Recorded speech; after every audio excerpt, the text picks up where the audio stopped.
Muy bien, amigos, el comentario de la semana. Y decíamos recién, ¿no? Suceden las cosas con tanto vértigo que uno tiene que repasar cuándo fue, digamos, porque todo parece, de repente parece viejo. Pasó la tormenta cambiaria la semana pasada, ahora viene el acomodamiento, ¿no? Arranca a ver qué es lo que quedó, qué quedó en pie, qué no, qué se ha caído, cómo acomodamos las cosas, cómo acomodamos los números, un dólar que anda rondando los 25 pesos, que dicen todos que, bueno, la devaluación tiene sus consecuencias. Ahora empezamos a ver cuáles son esas consecuencias que vamos a tener que pagar entre todos. Por un lado, muchos dicen, ¿no? Un gobierno que defendió el gradualismo no supo ver el atraso cambiario y devaluar gradualmente, casualmente, y lo terminó devaluando y acomodando el propio mercado así, ¿no? De la manera que lo hizo, a lo bestia, con 9.000 millones de dólares que se nos fueron de la reserva y con todo lo que usted vio que pasó la semana pasada y con un gobierno que de repente cambia diametralmente su discurso y termina, ¿no es cierto?, yendo hacia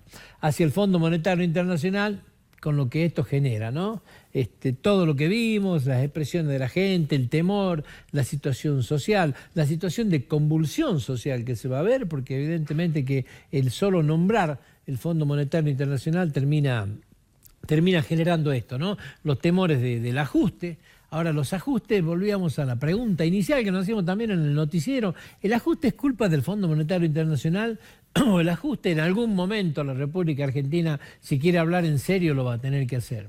¿Alguien cree que en la economía diaria se puede vivir gastando 100 y generando 50? Y llega un punto que esto explota, por algún lado explota, digamos, en la economía de su casa. Piénselo donde usted lo quiera pensar. Usted no puede, ¿no es cierto?, tener un nivel de ingreso que le indica que gana 15.000 pesos y vivir por 25.000. Hay un momento que esos 10.000 se le terminan de pedir prestado, de buscar, de refinanciar y bueno, ¿qué tiene que hacer? Y termina perdiendo la casa, el auto. Bueno, esto es lo que está pasando también en la Argentina. Hoy hay una Argentina que tiene un déficit del Producto Bruto Interno del 6% anual, o el 5,5% si quiere ponerlo, y una tasa muy alegre de crecimiento que si llega al 2, creo que tenemos que tirar bomba, póngale el 2,5 si quiere para ser generoso. Bueno, hay un 3% del Producto Bruto que usted no lo está generando. Y lo va a tener que sacar ¿cómo? Lo venimos sacando con deuda. De repente el mundo cambia porque se encarecen las tasas, porque la Reserva Federal de Estados Unidos levanta 3 veces durante que va el año, cambia la tasa de referencia y se va al 3,06, donde los mercados emergentes vuelven a sentir este efecto, donde el dólar se revalúa sobre todas las monedas de los países con mercados emergentes y evidentemente pasa esto. No hemos quedado sin financiamiento de golpe. ¿Qué sucedió? Se corrió el velo. Esta realidad que veníamos pateando permanentemente para adelante, hoy nos enfrentó con otra realidad. Claro, hoy nos enteramos y nos agarramos la cabeza cuando decimos tenemos 1.265.000 millones de pesos en LEVAX emitida. Y sí, esta herramienta financiera que se inventó allá en la época del kirchnerismo, digamos, bueno, hoy genera esto. Cuando uno hace un uso abusivo de la misma, hoy no tenemos cómo controlarla, no sabemos cómo controlarla. Pagando tasa del 40%, no hay país que genere ningún tipo de crecimiento en esto, y bueno, hoy estamos como estamos. O sea, esta es una realidad que es innegable. Ahora, ¿es culpa del Fondo Monetario Internacional? No, hoy hemos ido a tocarle la puerta. Es culpa nuestra. Es culpa del día a día, digamos, de lo que todos venimos viendo, todos sabemos que está pasando, pero ninguno decía absolutamente nada. Había que financiar todos los años más de un 3% de este PBI. Sí, esta es una realidad que la vemos viendo hace rato. Hace 2 años atrás era del 7% el déficit fiscal que teníamos. Y no se puede convivir con este déficit fiscal. A esto agréguele un déficit comercial creciente, cada vez entran menos dólares, son más los que se nos van que los que entran. Bueno, evidentemente que esta ecuación no cierra por donde miren. La balanza de turismo da 10.000 millones de dólares en contra. Claro, cuando hay un atraso cambiario sale barato ir a Brasil, ir a Miami, volvimos a la vieja época, digamos, y estas cosas, esta fiesta se paga, hay un punto donde se paga. Bueno, ese punto explotó la semana pasada con una gran devaluación. El país entró en una convulsión muy grande porque socialmente es complicado plantear el tema de la FIP. Hoy había una crisis en Buenos Aires tremendamente grande que explota por distintos lugares porque hay mucha gente dedicada a pegarle en los tobillos. Un gobierno que viene trastabillando le pegan en los tobillos. El tema de los subtes es eso. O sea, los metros delegados, la Corte Suprema de Justicia dijo no lo reconocen, cerrar una paritaria con la UTA, los metros delegados te paran en el subte permanentemente, y con lo que significa parar el subte. Bueno, hoy actuó la Gendarmería, la policía, no sé quién, 16 detenidos. La realidad es que hoy no hay subte en Buenos Aires. ¿Sabe qué quiere decir que no haya subte en Buenos Aires? 1.200.000 personas se mueven diariamente en el subte. ¿En qué cantidad de colectivos necesita para trasladar a esa gente? ¿Sabe lo que va a hacer hoy a la tarde Buenos Aires? Bueno, esto es lo que se viene trabajando, generando y levantando este mal humor social que cada vez se va potenciando, digamos, y agréguele, bueno, es un caldo de cultivo ideal para este tema. En el medio de esto, el gobierno salió de alguna manera a dar... a rearmarse políticamente, a armar una nueva línea de decisión, a volver a traer a los viejos socios que de alguna manera en la soberbia o en el nombre que usted quiera lo había dejado un poco olvidado, un poco de costado. Hoy se volvió a armar una mesa política, digamos, importante. Se integró a esta mesa política 2 gobernadores provinciales, Eduardo Cornejo de Mendoza, Gerardo Morales de Jujuy. Nuestro gobernador va a estar en esta mesa chica donde se toman las decisiones. Se volvió a traer a Emilio Monzón, que fue un descuido. Una vez lo analizamos en esta columna, cómo el titular de la Cámara va a decir que renuncia, que se va, da una sensación de endeblez demasiado grande en un momento en que hay que negociar muchas leyes, en este momento que baja el tema tarifario a su discusión. ¿Cómo va a decir Emilio Monzón que se va a partir del año que viene? Ha generado un impacto y un daño demasiado grande en el gobierno de Cambiemos. Bueno, hoy Emilio Monzón vuelve a sentarse en esa mesa, vuelve Ernesto Sanz, un referente radical. La realidad es que Cambiemos empieza a reagruparse de vuelta, no solamente de cara a las elecciones, sino de cara a lograr gobernabilidad, a lograr consenso, a empezar a buscar mecanismos de diálogo que permitan dar una reapertura en esto. Buscan contacto con gobernadores, no podemos decir afines, podemos decir opositores, mucho más mesurado. Acá lo podemos poner a Juan Manuel Urtubey, si quiere, que ayer estuvo casualmente reunido con Macri, que hoy es noticia las cosas que se hablaron, pero la realidad es que empieza a buscar consenso político donde no lo hay. Tiene que dar un paso al costado en algo que ha sido una mecánica de su gobierno. Nosotros somos un equipo, las decisiones se toman entre todos, acá no hay un superministro para nada, la cartera de Economía prácticamente la tenemos dividida en 6. La realidad es que hoy Nicolás Dujovne ha vuelto a ser esa especie de superministro, el que lleva adelante la gestión con el Fondo Monetario Internacional, y es el que va a agrupar, ¿no es cierto?, a todos estos ministerios que tienen que ver con Hacienda, digamos, que van a tener que recurrir todo a Nicolás Dujovne. Le ganó la pulseada fuertemente a los otros popes que había dentro del marco referencial de quienes son el círculo áulico mínimo, digamos, de Mauricio Macri, y hoy es la persona de referencia, ¿sí? Cambio grande que pasaron, reitero, en esta última semana que se fue. En materia provincial, hoy el ingenio Ledesma arrancó su zafra. Es una buena noticia para la provincia. Cerca de 7.000 son los trabajadores que están trabajando en la zafra de Ledesma, una empresa que está más allá de los 9.000, digamos, cuando empezamos a meter las otras actividades que tienen que ver con el papel, que tienen que ver con los citrus.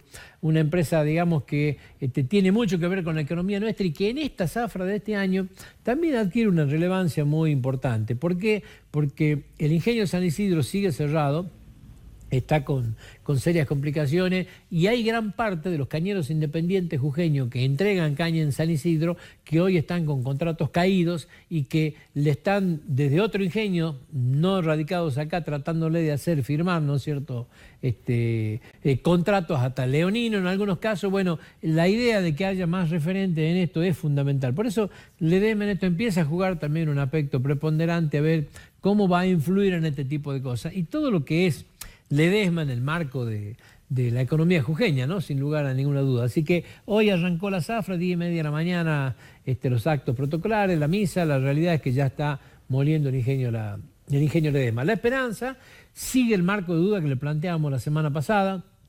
No hay ningún tipo de expresión, digamos, de la justicia que traiga tranquilidad en esto. Se corroboró lo que nosotros habíamos manifestado la semana pasada en lo referente a que la empresa pretende desentenderse del tema de la antigüedad de los empleados, de los 600 empleados, a los cuales sí va a integrar, digamos, a la empresa, pero claro, hay un factor que es fundamental, el tema de la antigüedad.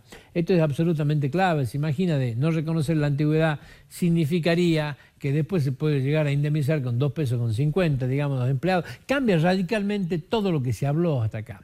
Entonces, esto está hoy en una posición, en un limbo, digamos, que no se termina de entender. Aparentemente, cuando hicieron la presentación, que ya fue respondida con el juez Juan Pablo Calderón, bueno, esto se lo respondió negativamente. Pasa que la empresa lo había planteado no como una pregunta, sino como una aseveración. Bueno, el juez Calderón de alguna manera lo rechazó a esto. Así que hay que ver qué es lo que sucede de acá en más. También están pidiendo el traspaso de los bienes. Allí hay un juego que es fundamental, digamos, ¿no es cierto? ¿En qué fecha traspasan los bienes? Tienen que hacer el primer pago, digamos. Bueno, se pretende que se traspasen los bienes antes de ejercerse este pago, porque de ahí se sacaría un crédito. Bueno, esto también está todavía hoy en una posición incómoda, pero claro, ¿qué es lo que sucede? Estamos a 22 de mayo. Le estoy contando a usted que el EDEMA está arrancando hoy la zafra y la está arrancando con una semana de atraso porque iba a arrancar el 15, pero las lluvias no le permitieron hacerlo. Hoy todos los ingenios tucumanos, ya los 15 ingenios están moliendo. O sea, estamos realmente atrasados en esto y no hay en el Ingenio La Esperanza ningún tipo de perspectiva de que esto pueda empezar. Además, cuando uno habla con gente del gremio, ellos entienden de que antes del mes de julio, no junio, va a ser muy, muy difícil que la zafra empiece. Bueno, esta es la situación compleja, digamos, del sector azucarero. Una pequeña referencia al tema PAMI. Cuando empezamos a hablar del ajuste, de lo que se tiene que tocar, indirectamente hubo algunas expresiones que algunos medios, generalmente muy bien informados, como La Política Online o como el diario Perfil, hablaron de que hay negociaciones iniciadas y conversaciones muy avanzadas con algunos sectores gremiales a los cuales se le podía transferir no solamente los jubilados que pertenecen a esos sectores gremiales, sino también los recursos necesarios para que se hagan cargo. Claro, cuando uno lee esto, una noticia que puede parecer sencilla, normal y que no tendría que llamarle la atención, llama ¿por qué fuertemente la atención? Porque claro, da la sensación que nos estamos enfrentando a un desguace del PAMI. Cuando uno habla de este tema, decir, bueno, si a los grandes gremios, digamos, le vamos a transferir a aquellos jubilados que pertenecían a estos gremios, en una palabra estamos sacándole al PAMI, ¿no es cierto? Estos gremios lo estamos desguazando. Dicen muchos de que los gremios chiquitos, los que no tienen mucha capacidad operativa, claro, los números no les cierran cuando estos sistemas se basan en los principios solidarios. Cuando vos tenés un gremio chico, te tocan dos enfermedades grandes, te hacen tambalear la finanza de cualquier obra social. Bueno, esto podría ser, por un lado, un impedimento. En este desguace podría quedar un PAMI residual. Me viene a la cabeza, alguna vez en esta mesa también conversamos con el doctor Gustavo Bouid, ministro de Salud de la provincia, y el doctor Bouid habló en ese momento de algunas conversaciones existentes en Buenos Aires y que tenían que ver con la transferencia del PAMI a la obra social provincial, o sea, que el Instituto del Seguro de Jujuy sea el administrador de la obra social de PAMI. Cuando, claro, esta declaración que pasó como por arriba, digamos, y que no se profundizó en su momento, la realidad es que cuando uno empieza hoy a escuchar estas declaraciones nacionales, empieza a tomar otro sentido y otra relevancia este tipo de declaraciones y hay que estar atento a qué es lo que pasa. Ahora, vuelvo sobre lo que dije en el noticiero, ¿no? Estos son los ajustes realmente. Cuando uno tiene 1.265.000 millones en LEVAC y está pagando tasa del 40%, ¿se ha puesto a hacer el número? ¿Cuánto estamos pagando de intereses? Le doy la cifra, se asusta. 520.000 millones de pesos estamos pagando de intereses si pagaríamos todo el año las LEVAC al 40%. Esto es lo primero que hay que atacar. Este es el primer resorte que hay que solucionar. Si no se rescata esto y se logra bajar fuertemente esa tasa de interés, estamos hablando de cuestiones imposibles. No podemos hablar de que en LEVAX el país esté pagando 520.000 millones de pesos de interés en el año. Cualquier ajuste, ¿qué podemos ajustar de PAMI transfiriendo esto? ¿Qué ajuste puede hacer con los empleados usted? ¿Cuántos empleados tiene que sacar? Es imposible, no hay forma de entender este tema, digamos. La problemática en Argentina está pasando por otro lado. ¿Que hay que hacer ajustes en estos sectores? Sí, por supuesto. Hay que dar el ejemplo. En cada sector hay que dar el ejemplo de austeridad, porque ese ejemplo también lo tenemos que dar. Yo te estoy yendo a pedir plata, no sé, 30.000, no sé cuánto le estamos pidiendo al fondo.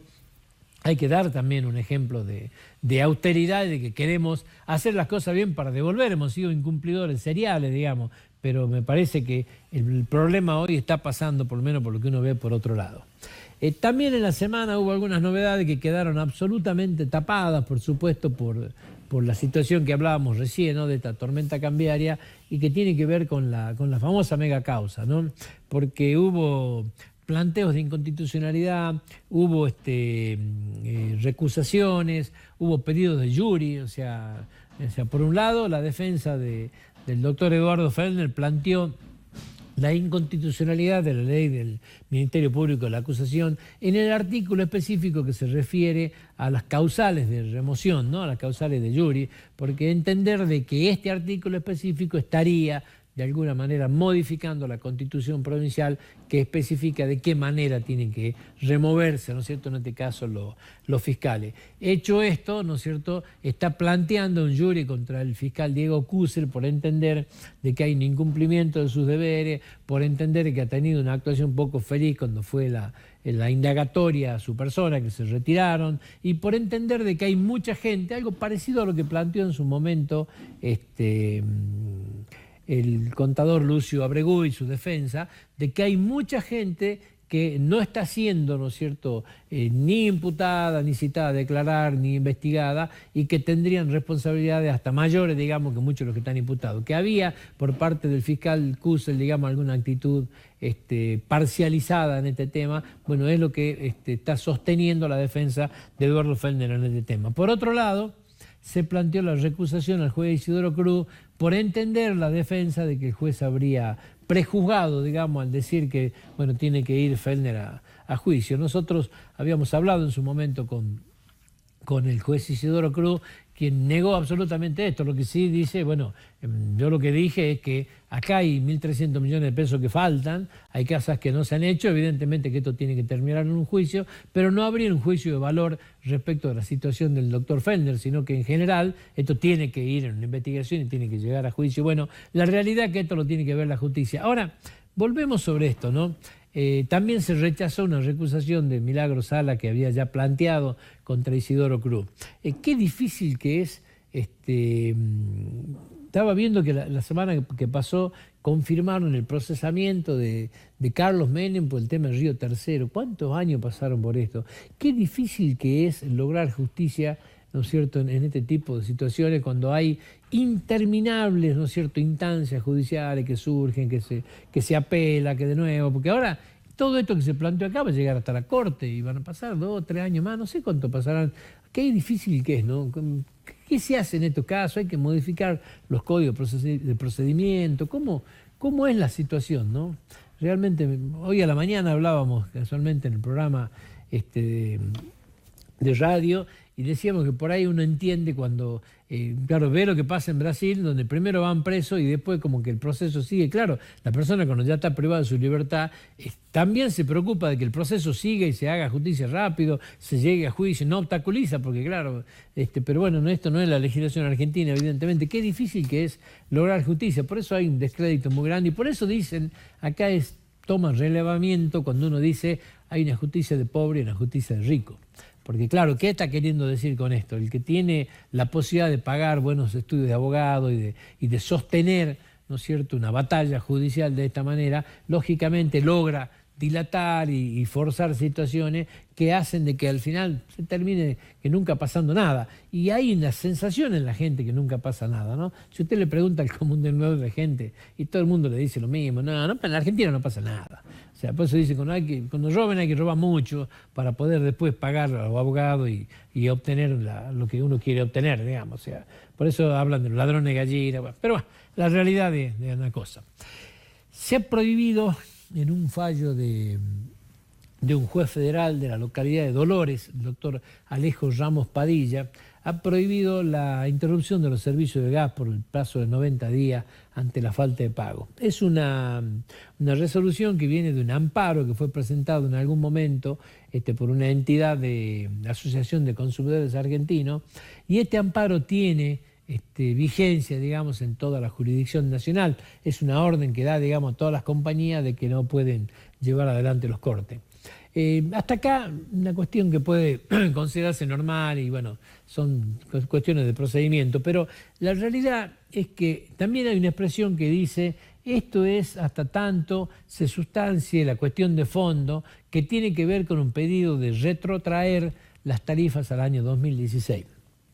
Y realmente cuando uno ve esto, preocupa, porque dice, a ver, ¿qué tienen que hacer las empresas que ya han cobrado? Las empresas tienen que devolver la plata a los usuarios que ya han pagado.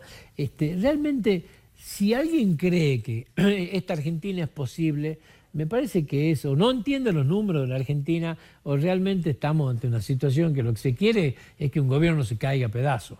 Porque pensar que se pueden retrotraer las tarifas al 2016 es realmente imposible pensarlo, ¿sí?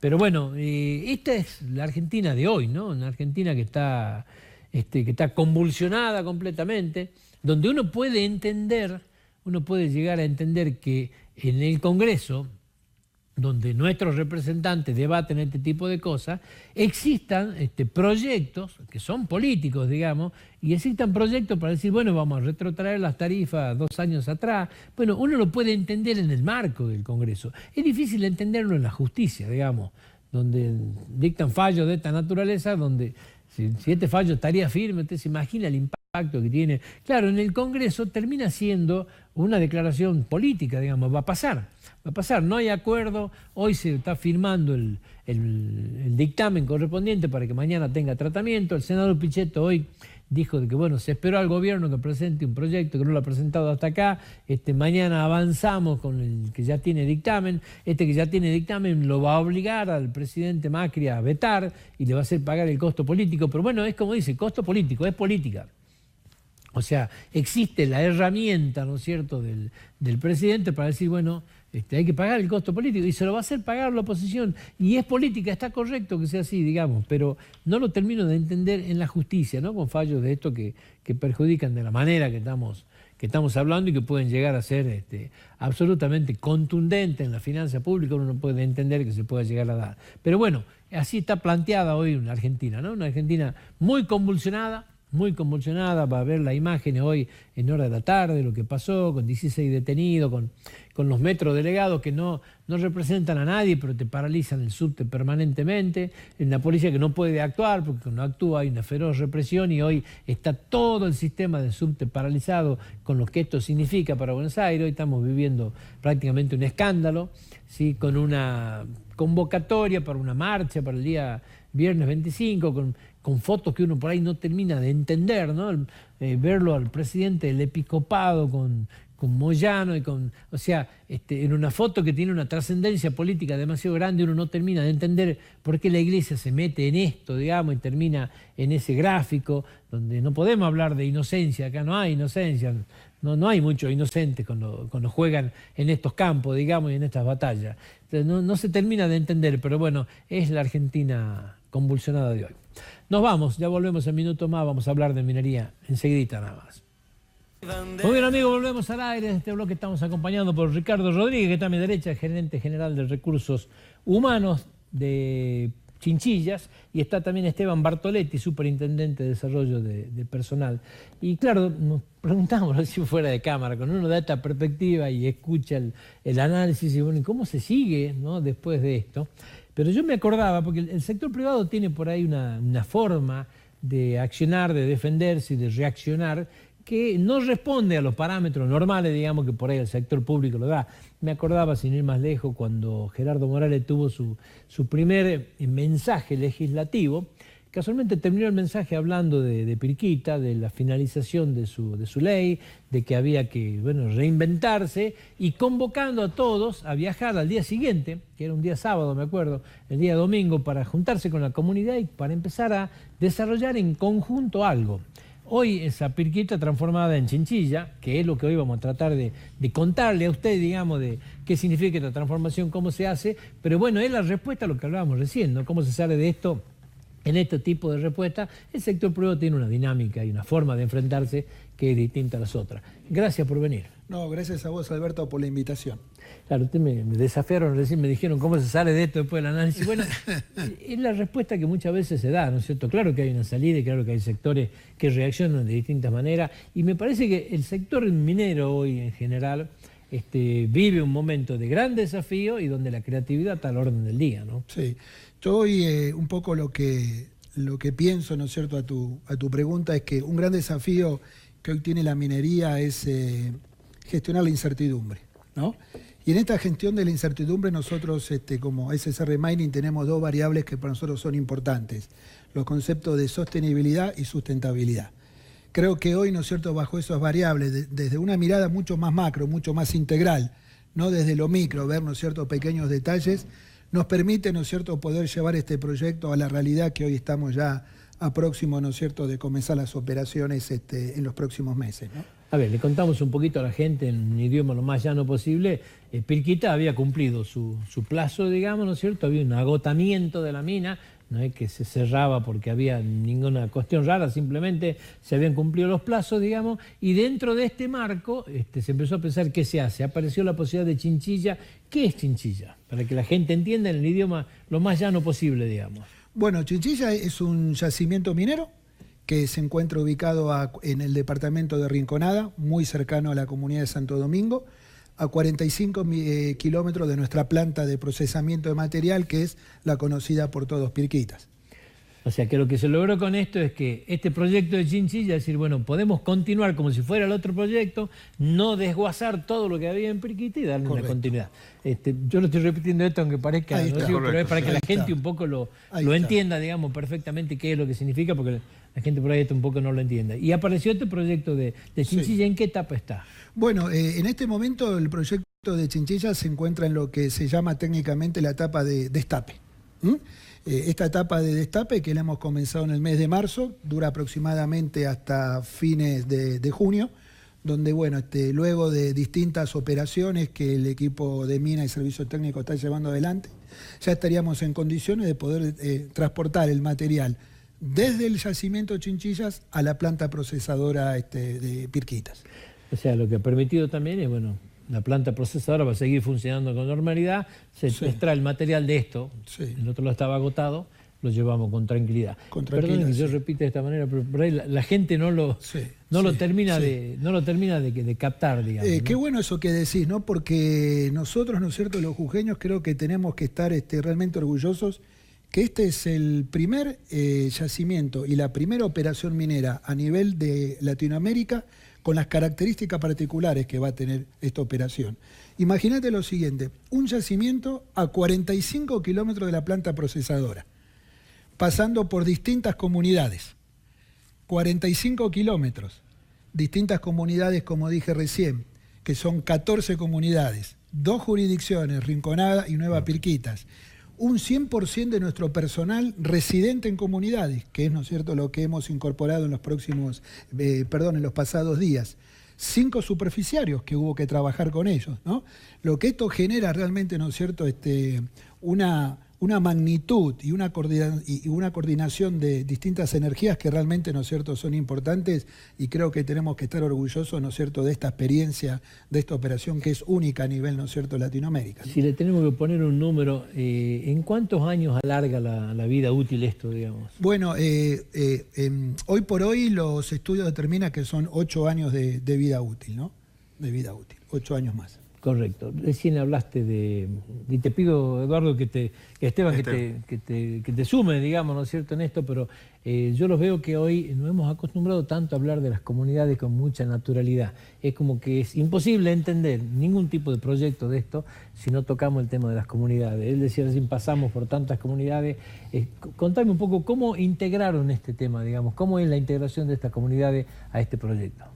Sí, básicamente entender que como decía Ricardo, nosotros en el proyecto Chinchillas tenemos toda la mano de obra local y eso es importante, el impacto que tiene en el desarrollo de la región. Además de eso, estamos articulando otros programas que lo que buscan es justamente promover este desarrollo en los diferentes niveles, no tan solo en las comunidades más cercanas, sino también ahora que se amplió nuestro campo de acción, tanto en las jurisdicciones de Nueva Pirquitas como en Rinconada. Ahora, ¿y el trabajo para incorporarlo, digamos, la capacitación, ha sido un desafío de cuánto tiempo esto? Y nosotros en realidad nunca dejamos de... Que sigue siendo, ¿no? Sigue siendo, Sí. exacto. Para Claro. nosotros no tuvo interrupción. Lo que fue lo que se venía preparando para el cierre de Pirquitas, ahora se cambió el rumbo y estamos hablando ya de incorporaciones y de desarrollo, que esto en un tiempo hacia atrás era, digamos, algo que no teníamos la certeza, como bien empezó Ricardo comentando. Pero dentro de todo lo que, digamos, todos estos nuevos desafíos, la respuesta ha sido más que positiva, sobre todo porque a través de estos programas estamos apuntalando justamente a los sectores en donde antes era impensable poder hablar de nuevas perspectivas, trabajo, inserción laboral, que son justamente hacia donde estamos apuntando todos los programas. ¿Cómo se adquiere la confianza de las comunidades en esto? Qué tema complejo, Trabajando conjunto. Y con transparencia, me parece, ¿no? Sí, trabajando conjunto. Nosotros estamos aplicando una metodología, ¿no es cierto?, de diálogo constante. Casualmente, bueno, hoy luego a las 6 de la tarde tengo reunión con presidentes de comunidades, ¿no? Nosotros tenemos cada 2 meses una reunión informativa a nivel general a todas las comunidades del cómo vamos. ¿Qué habíamos dicho en forma conjunta que íbamos a trabajar? ¿Qué hemos hecho y qué nos queda pendiente? Esa es una manera, ¿no es cierto?, que es el diálogo constante, la aplicación, ¿no es cierto?, de indicadores en común, la recepción, ¿no es cierto?, de ciertas inquietudes que se nos van presentando y luego llevar un plan de acción conjunta. Como muy bien dijo Esteban, yo te voy a pasar algunas fechas, que a veces las fechas, ¿no es cierto?, uno no las considera o piensa que son algo etéreo, pero tienen todo su impacto. Este proyecto no se pudo haber llevado adelante sin el apoyo de la Secretaría de la Minería, como hemos tenido, la Secretaría de Minería e Hidrocarburos, las 14 comunidades, los 2 comisionados, el sindicato y la empresa. El 22 de diciembre nosotros tuvimos la aprobación del estudio de pacto ambiental. 22 de diciembre. El 15 de enero firmamos el convenio colectivo. El 17 de enero hicimos el lanzamiento oficial a todas las comunidades de nuestro plan de reclutamiento. Y el 9 de febrero ingresaron nuestras primeras 30 personas.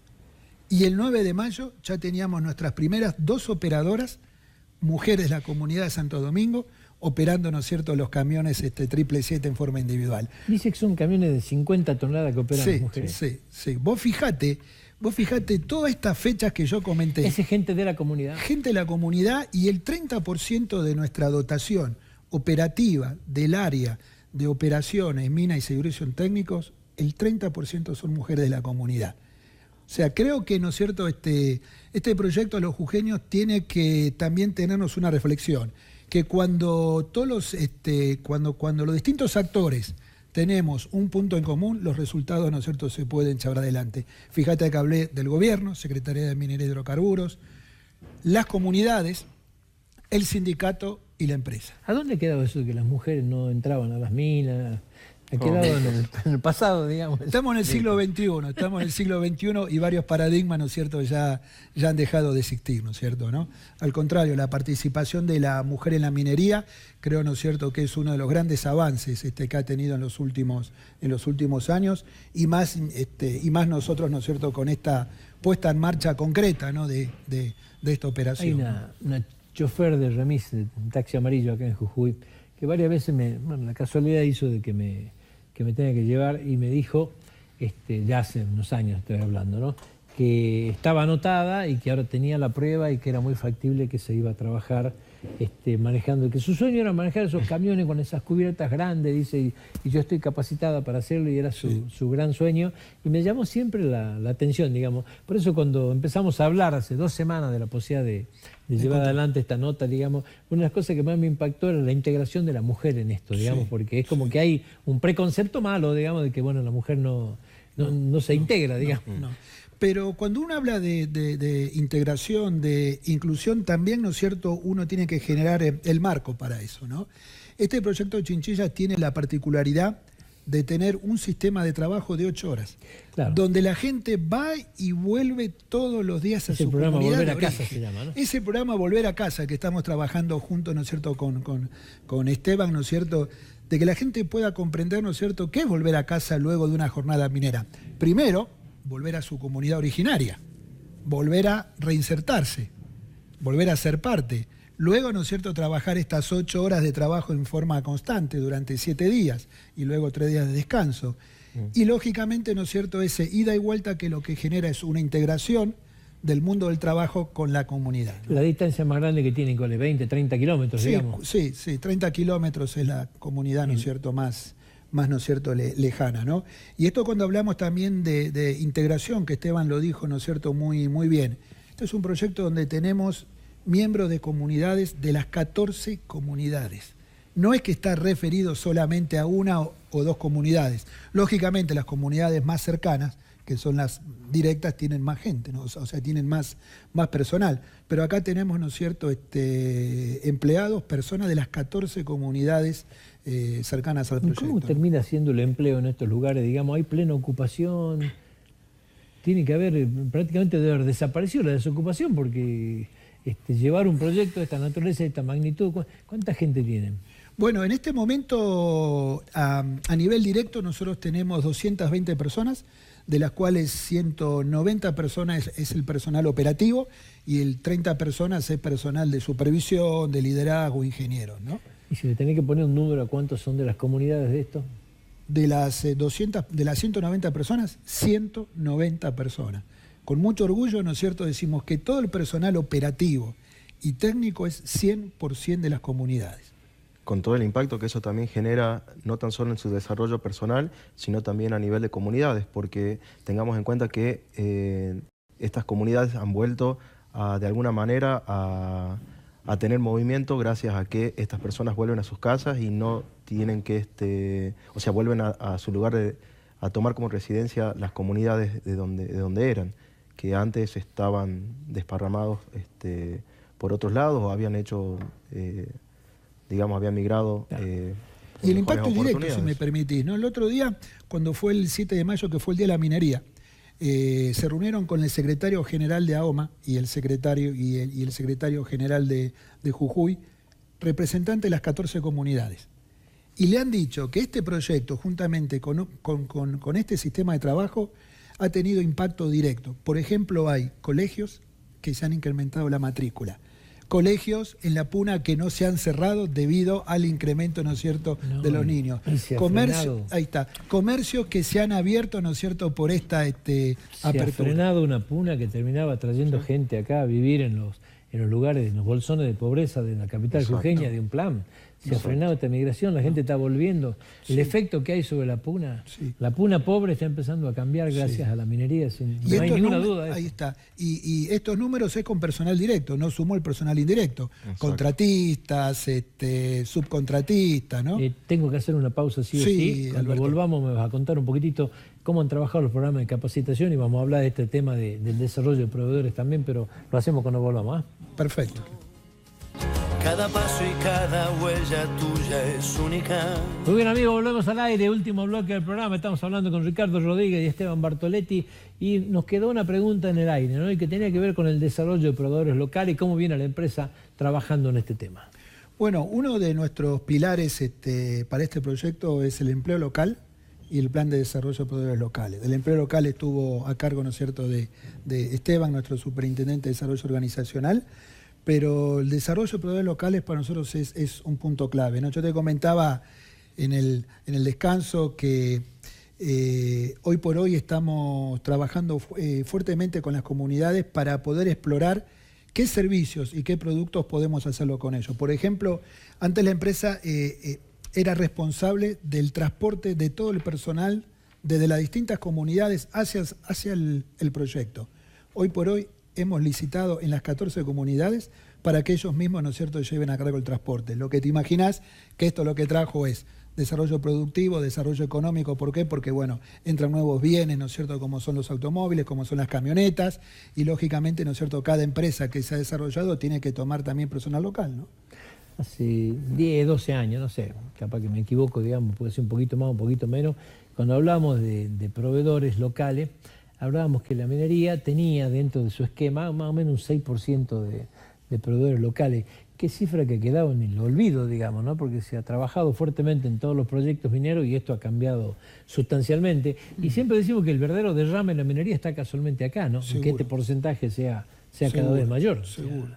Y hemos logrado generar empresarios fuertes, digamos, Sí, ¿no? sí. En algún momento hasta se habló de un clúster de proveedores para salir a vender servicios, Sí, digamos. sí. Se trabajó fuertemente realmente en esto. Contame un poco el tema de los planes de capacitación. Bueno, nosotros estamos ahora con un programa de pasantías con estudiantes y profesionales de las comunidades, que justamente lo que busca es promover el desarrollo de estos estudiantes, ofreciéndole justamente en un ámbito laboral donde ellos puedan transferir su conocimiento y poder especializarse también en lo que es un mercado laboral cada vez más competitivo. ¿Estudiantes de las comunidades? Estudiantes y profesionales. Tenemos diferentes disciplinas, desde docentes, de literatura, matemáticas, biología, también tenemos técnicos en seguridad e higiene, administradores de empresas, es muy variado y la idea, la propuesta que nosotros justamente estamos trabajando con ellos es que puedan desenvolverse profesionalmente en un ámbito laboral como es nuestra empresa, para que desarrollen justamente nuevas competencias, adquieran conocimientos valiosos al momento después de tener que salir a buscar trabajo y obtener lo que es su primera experiencia laboral, ¿no? Uno se pone a sumar, ¿no?, lo que es la ampliación de una planta de litio, la construcción de la nueva, lo que se está invirtiendo acá, ¿no es cierto? O sea, lo que ha ido generando, lo que va a pasar con la misma, no tiene que ver directamente con la minería, pero la planta solar, y cuando uno suma esta cantidad de cientos de millones de dólares, digamos, ¿dónde quedó la puna esa pobre, digamos, ¿no? De repente el verdadero desarrollo de Jujuy y la verdadera inversión está viniendo en nuestra puna, ¿no? Exacto, y no de manera directa, sino para reforzar un poco el mensaje que recién comentaba Ricardo, sino también de manera indirecta, porque hay mucha gente que está interesada en ser justamente proveedor y tenemos muchas oportunidades para eso. Se habló del transporte, pero tenemos también otros planes y otras propuestas para que justamente la gente pueda desarrollar su emprendimiento y su proyecto de manera sustentable junto con la mina. ¿Se está trabajando a qué ritmo hoy? Bueno, hoy estamos trabajando en un ritmo, ¿no es cierto?, lo que es el destape, para comenzar, ¿no es cierto?, a transportar el mineral del yacimiento a la planta a partir del segundo semestre, ¿no?, que es el objetivo nuestro fundamental, ¿no? ¿Se trabaja todo el año, digamos, o el tema climático por ahí? No, se trabaja todo el año, todos los días son lunes, ¿no? 24 por 7. Que lo que hace también, ¿no es cierto?, que desde el equipo de Recursos Humanos y Relaciones Comunitarias también trabajemos en distintos programas de integración, de también, ¿no es cierto?, esparcimiento, para que lógicamente, ¿no es cierto?, la jornada laboral y la estadía en la mina sea totalmente distinta, ¿no? Recién me dijiste 10 por 3, me decís 24 por 7. Ahí claro, me 24, claro, el 10 por 3 lo entendí, trabajan 10 días, descansan 3, claro, digamos, ¿sí? Con el agregado de que vuelven todos los días a su casa ahí está. dormir. Pero el 24, yo me refería a 24 horas, ¿no es cierto?, los 7 días de la semana, ¿no? Claro, pero la producción continua, porque la producción nuestra es continua, y en Chinchilla, ¿no es cierto?, tenemos también único en el país los 3 turnos, ¿no es cierto?, de 8 horas, que ha permitido la inclusión de la mujer fuertemente, no como los conceptos tradicionales de vida en campamento, sino que todos los días la gente vuelve, y son 7 días de trabajo, 3 de descanso, 7 días de trabajo, 2 de descanso, 7 días de trabajo, 2 de descanso, y vuelven los ciclos. Son 182 horas promedio, ¿no es cierto?, al mes.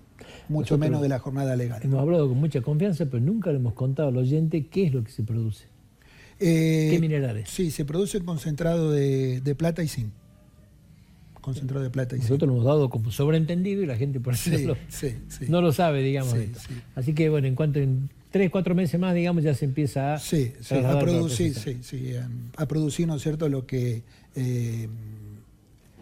es el material, ¿no es cierto?, que se extraiga de chinchillas, ¿no? La primera conversación de esto, digamos, me acuerdo lo tuvimos el día 7, cuando fue el almuerzo en Purmamarca, que empezamos a charlar. Y me impactó mucho, vos hablas de la integración de las comunidades, bueno, estaban todas las comunidades, y no es que estaban las comunidades en un solo lugar, digamos, es como que en todas las mesas estratégicamente había gente de las comunidades, es como que se ha hecho una distribución, digamos, ¿no? Lo cual habla a las claras de la necesidad de una integración superadora de esto. Totalmente, ¿no? Las comunidades, y siempre un poco cuando Esteban conversaba, ¿no es cierto?, nuestro eje fundamental y principal es las personas. Por eso, ¿no es cierto?, nosotros tenemos una forma de llevar adelante el trabajo que hablamos de siempre seguro, ¿no? Donde todas nuestras personas donde todas las personas que trabajan con nosotros, la primera obligación que todos tenemos, ¿no es cierto?, es pensar en la seguridad mía y la de mi compañero. Y ningún trabajo es tan importante si no se hace, ¿no es cierto?, en forma segura, ¿no? O sea, para nosotros las personas es el eje central, ¿no? Estás en la Cámara Minera. Sí, la compañía, ¿no es cierto?, tiene su representación a través de la vicepresidencia. Te quiero hacer una pregunta, digamos, ya no como Chinchilla, como Cámara Minera, que se hace toda la gente. ¿Es posible una minería no solamente sustentable, sino amigable con el medio ambiente? Totalmente. Uno de los grandes desafíos que tenemos, ¿no es cierto?, hoy es mostrar a la sociedad, ¿no es cierto?, que una minería sustentable y amigable no es una utopía, sino es una realidad. Y para eso, ¿no es cierto?, se están estableciendo estándares internacionales de las mejores prácticas a nivel mundial, se están llevando, ¿no es cierto?, acá adelante en la provincia de Jujuy. Gracias por venir. Gracias, Alberto, por tu invitación. Nosotros nos despedimos, Dios mediante, hasta el próximo martes, aquí en la pantalla de Canal 4 de Jujuy. Y no se olvide, este programa usted lo puede ver el día viernes a las 20 horas en su repetición en la frecuencia 4 de Canal 4. Muchísimas gracias, muy buenas tardes para todos. No bajaré mi bandera